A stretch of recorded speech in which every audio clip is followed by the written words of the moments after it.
Hello friends, welcome to my channel angelinecreations. வாரம் நம்ம தமிழ்நாட்டுல இருக்க மாவட்டங்களோட ஸ்பெஷலான ரெசிபிஸை பார்த்துட்டு இருக்கோம். அந்த வகையில இன்னைக்கு நம்ம பார்க்க போறது கிருஷ்ணகிரி மாவட்டம். கிருஷ்ணகிரி மாவட்டத்துல நிறைய ஸ்பெஷலான ரெசிபிஸ் இருக்கு. பட் நான் ஒரு மறந்து போன பாரம்பரிய டிஷ் தான் இன்னைக்கு நான் செஞ்சு காட்ட போறேன். அதோட பேர் குளுக்கடை. இந்த ரெசிபி கிருஷ்ணகிரி மாவட்டத்துக்கு மட்டும் இல்ல, தர்மபுரி மாவட்டத்திலயும் நிறைய பேர் செய்வாங்க. இது ரொம்ப ஒரு 80 years ஓல்ட் ரெசிபின்னு சொல்லலாம். என்னோட மாமனாரோட பாட்டி இதை அவங்களுக்கு செஞ்சு கொடுப்பாங்க. நான் இந்த ரெசிபியை எங்க அம்மா கிட்டையும் பெரியம்மா கிட்டையும் இருந்து கத்துக்கிட்டேன்.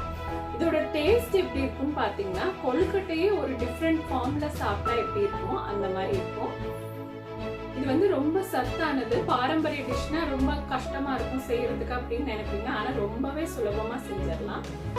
இந்த குளுக்கடையை எப்படி ஈஸியா செய்யறதுன்னு இன்னைக்கு வீடியோல நம்ம பார்க்கலாம். வாங்க வீடியோக்குள்ள போகலாம். குளுக்கடை செய்யறதுக்கு என்னென்ன பொருட்கள் தேவைன்னு பார்த்துடலாம். ராகி மாவு 1.5 கப், வெல்லம் 1.5 கப், வேர்க்கடலை 3/4 கப், தூள் உப்பு 1 டீஸ்பூன், ஒரு பீஸ் சுக்கு, 3 ஏலக்காய், கருப்பு எள் 1/4 கப். இந்த ராகி மாவு சில இடத்துல கேழ்வரகு மாவு, அப்புறம் சில இடத்துல ஆரி மாவுன்னு சொல்லுவாங்க.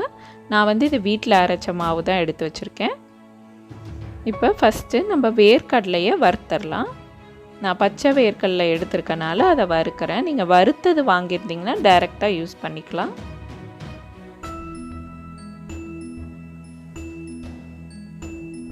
இந்த மாதிரி கலர் வர வரைக்கும் நல்லா வறுத்துட்டு இதை இந்த தோலெல்லாம் நீக்கி எடுத்து வச்சிடலாம். அடுத்து எள்ளு வறுத்துக்கலாம். எள்ளு மிதமான தீ வச்சுட்டு ரொம்ப நேரம் விடாமல் கடகடன் வறுத்துடணும், இல்லைன்னா கருகி போய் கசப்பாக இருக்கும்.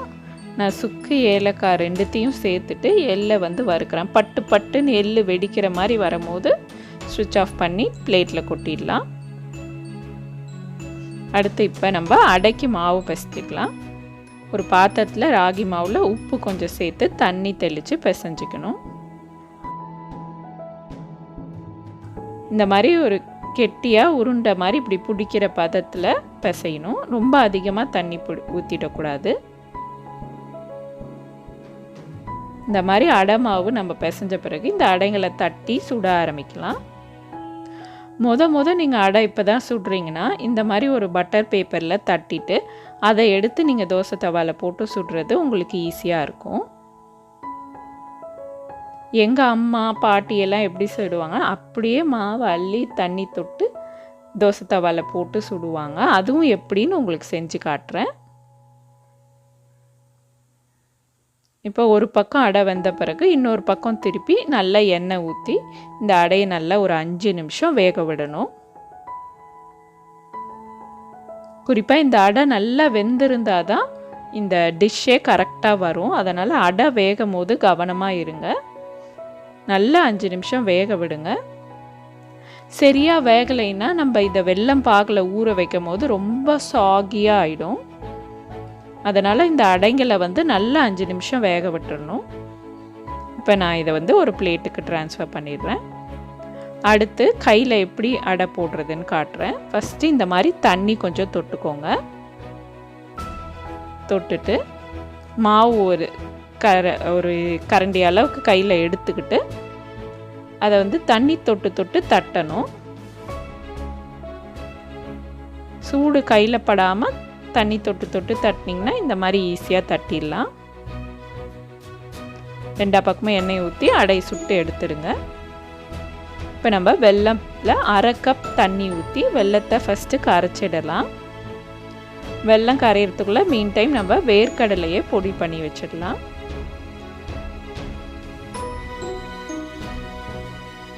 நம்ம வறுத்த வேர்க்கடலையை இந்த மாதிரி பொடி பண்ணிடணும். ரொம்ப நைஸாக அரைக்காமல் கோர்ஸாக அரைச்சிக்கணும்.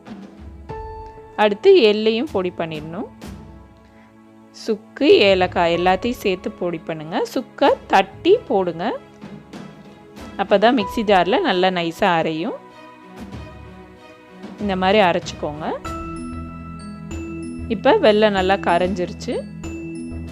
இதை நம்ம வடிகட்டிக்கணும். நம்ம சுட்ட ராகி அடையெல்லாம் நல்லா ஆறிடுச்சு. இப்போ இந்த மாதிரி இதை பீசஸாக பிச்சு எடுத்துக்கலாம்.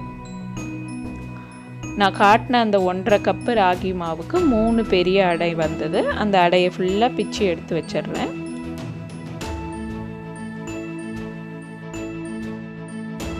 எல்லா அடையும் இந்த மாதிரி பிச்சு எடுத்தாச்சு. இப்போ நம்ம வெல்லம் பாகு காய்ச்சிடலாம். இந்த வடிகட்டின எவ்வளோ டஸ்ட் வந்திருக்கு பாருங்கள். இப்போ 3/4 கப் அளவுக்கு தண்ணி சேர்த்துக்கோங்க. சேர்த்துட்டு இதை ஒரு 5 நிமிஷம் கொதிக்க விடுங்க. ரொம்ப நேரம் இதை கொதிக்கணும், வெல்லம் பதம் வரணும், பாகு வரணும், அதெல்லாம் எதுவும் இல்லை. ரொம்ப ஈஸியாக ஒரு 5 நிமிஷம் வெல்லம் கொதித்த பிறகு நம்ம கட் பண்ணி வச்சுருந்த இந்த ராகி அடைங்களை அதில் சேர்த்துடலாம்.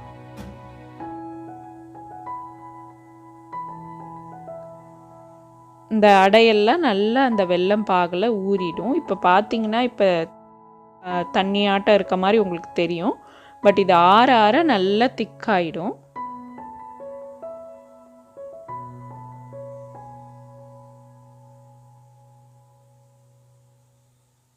நம்ம அரைச்சி வச்சுருந்த எள்ளு தூளை இதில் சேர்த்துடலாம்.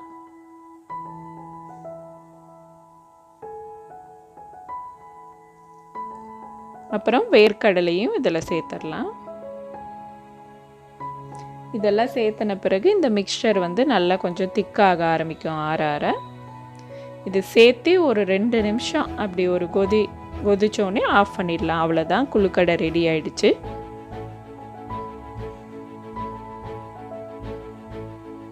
எங்கள் மாமனார் இதை நான் செஞ்சு கொடுக்கும்போது என்ன சொல்வார்னா, அவங்க பாட்டி இதை செஞ்சு தரும்போது நைட்டே மண் சட்டியில் செஞ்சுருவாங்களாம். செஞ்சுட்டு அதை ஓவர் நைட் அந்த சட்டியிலே வச்சுட்டு அடுத்த நாள் காலையில் சாப்பிடும்போது அது அவ்வளோ டேஸ்ட்டாக இருக்கும் அப்படின்னு சொன்னாங்க. இது ரொம்பவே ஹெல்த்தியான ரெசிபி.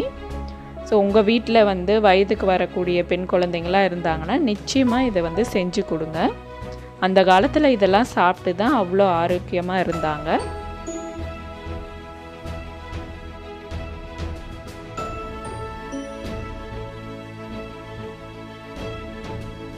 குளுக்கடை சூப்பராக ரெடி ஆயிடுச்சு. குளுக்கடை ரெசிபி எப்படி செய்யறதுன்னு பார்த்தீங்களா? ரொம்பவே ஈஸியாக இருக்குல்ல? இன்னைக்கு இது உங்கள் வீட்டு குழந்தைங்களுக்கு செஞ்சு கொடுங்க. இந்த தமிழ்நாட்டு பாரம்பரிய டிஷ் அழிஞ்சு போகக்கூடாதுன்னு நினைச்சீங்கன்னா இந்த வீடியோக்கு கீழே இருக்க ஷேர் ஐக்கானை கிளிக் பண்ணி உங்க ஃபேஸ்புக் ஃப்ரெண்ட்ஸ், வாட்ஸ்அப் ஃப்ரெண்ட்ஸ் எல்லாருக்குமே இந்த வீடியோவை ஷேர் பண்ணுங்க. இந்த வீடியோ உங்களுக்கு பிடிச்சதுன்னா லைக் பண்ணுங்க, கமெண்ட் பண்ணுங்க. மறக்காம ஏஞ்சலின் கிரியேஷன்ஸ் சேனலுக்கு சப்ஸ்கிரைப் பண்ணுங்க. தேங்க்ஸ் ஃபார் வாட்சிங்.